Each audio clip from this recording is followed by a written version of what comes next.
The boys are officially back in town.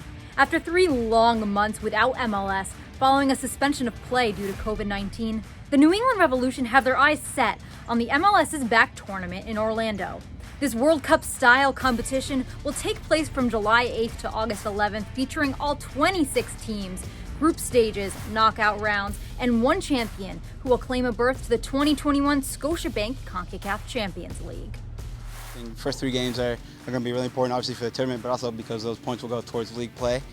So we want to do well in those games, but also this tournament style, it's kind of like a World Cup, and it's going to be obviously all teams in the same location, so it's going to be fun and interesting, and I think even more competitive than just league games, just because everybody's staying in the same spot, so you don't want to be losing and seeing everybody else in the same location. New England has 4 weeks to ramp up their fitness prior to the MLS's back tournament. Luckily, the Revs took the field for the first time on Monday for full training since March 12th, and they got right down to business. Between crossing exercises, passing drills, and small-sided games, the Revs took advantage of being one of the first teams back to full training. Yeah, I think everybody was super eager to get back out there, get in that team environment.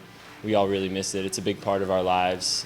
So getting back out there, getting to pass the ball between each other a little bit, and getting that feeling of being a real team again is super nice. And there will be several new rules implemented for the MLS tournament in Orlando. Per the protocol set by IFAB, MLS teams will be allowed 5 substitutions instead of 3 and can dress 23 players instead of 18. Having extra players available helps accommodate squads as they work to get their group up to 90 minutes fit.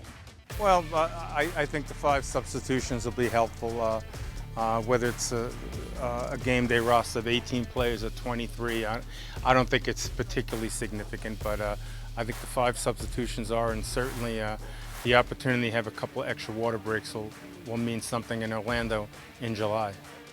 A Revs player who will be unavailable in Orlando is midfielder Luis Caicedo, who's expected to miss the entirety of the 2020 season. Caicedo underwent a successful surgery to repair his right meniscus back in March, and his anticipated recovery time is 9 months.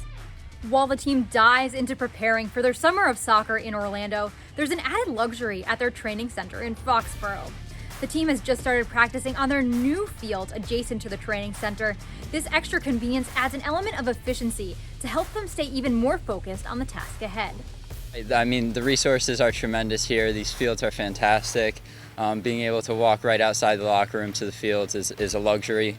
The gym, the meal room, stuff like that are luxuries that we have here, and we really appreciate.